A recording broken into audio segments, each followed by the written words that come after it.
Rolling Thunder 2 for the Sega Genesis was definitely a surprise pickup for me as a kid. I had barely heard anything about it from gaming magazines, and it just sort of seemed to show up at my video store one day out of nowhere. I decided to take a chance on it, which is usually how I end up playing the worst games I've ever played. Thankfully though, Rolling Thunder 2 was anything but terrible, and would end up becoming one of my favorite action games ever. Rolling Thunder 2 is all about being super cool James Bond-like spies that have been sent on a secret mission to take down the evil Geldra organization. Apparently some satellites were destroyed and somehow sent the world into chaos. Now it's up to you to save the world by infiltrating their base and taking Geldra down once and for all. The story's obviously terrible in the best ways possible, and it's got that late 80s anime charm to it that makes it even more fun. The game doles out the story through cinematics between stages, letting you know what's going on or where you're going next, and it was always fun to see just what the game could dream up to throw at you next. Once you're done laughing at the plot, you'll get to take control of your spy. At this point, it's pretty obvious that this isn't going to be a stealth mission. No, instead of using your super spy skills of infiltration and subterfuge, you'll be dealing with the bad guys by shooting them in the face over and over again until you've successfully murdered everyone in the Geldra organization. It may not be the most delicate way of dealing with the problem, but it's hard to argue with in terms of effectiveness. Also, this is a video game from the 90s, so you can bet your ass you'll be shooting things. That's okay though, since shooting things in Rolling Thunder 2 is super fun to do, due to just how the gunfights actually work in the game. Instead of a bullet hell game like Contra, Rolling Thunder 2 has a bit of a slower pace.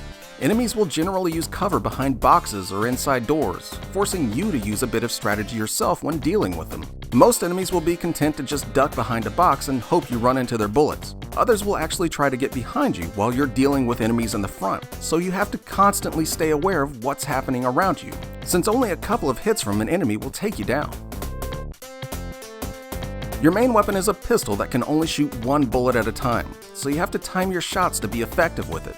You can't even just sit back and dump bullets all over the screen like in other shooters, since you can actually run out of ammo completely. Doing so leaves you with a pistol that jams constantly and is essentially worthless. You can also find better guns throughout the game, including a machine gun, a flamethrower, and a fairly awesome laser shotgun.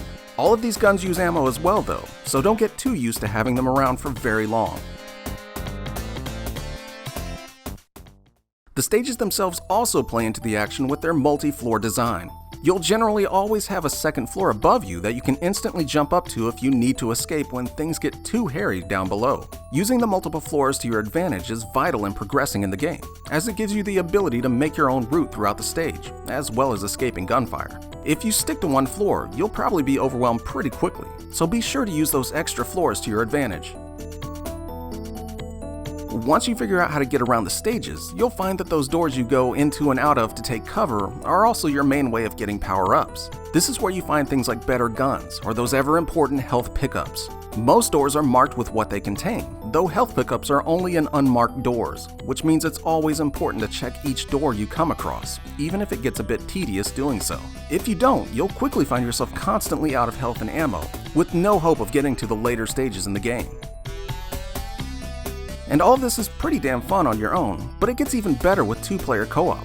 Once a friend jumps in, they take on the role of the female spy, which is essentially the same as the male spy, but dressed in a super fabulous outfit. Having two players now allows you to divide and conquer the multiple floors, making for a much easier time dealing with the enemies. It's always fun to watch each other's backs, and being able to flank the enemies is a strategy that the single-player game is completely missing. Co-op is definitely the way to go in Rolling Thunder 2, but it's still a great game if you can't manage to find anyone to play with you. There are a few things here and there that keep Rolling Thunder 2 from being perfect. I already mentioned that you have to keep searching doorways to find ammo, which can slow things down a bit. It is an action game after all, and constantly checking rooms for stuff isn't what you want to do in the middle of a firefight.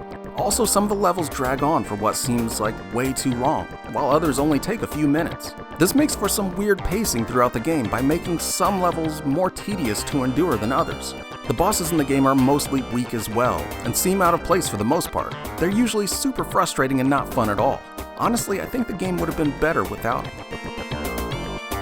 The biggest problem, however, is the difficulty. Rolling Thunder 2 was originally an arcade game, so it was made to eat quarters by being brutally difficult, and it continues doing just that on the Genesis. It can be really, really frustrating. The worst part is just how quickly the difficulty spikes. You can be making decent progress, taking out enemies left and right, and then bam, you hit a spot in a stage that will absolutely destroy you, over and over and over again, mainly due to cheap enemy placement and one-hit kills. Speaking of cheap enemies, the game's full of them. Panthers pounce from off-screen, these fuckers sit here and roll grenades at you over and over again, and then you get these guys that hide in the shadows and pop out with a super quick blast that kills you in one hit. It can easily make you lose your mind. The game even gives you 40 lives to start the game with, and I guarantee you'll use half of them before Stage 3, if you even make it to Stage 3 before you throw your Genesis out the window.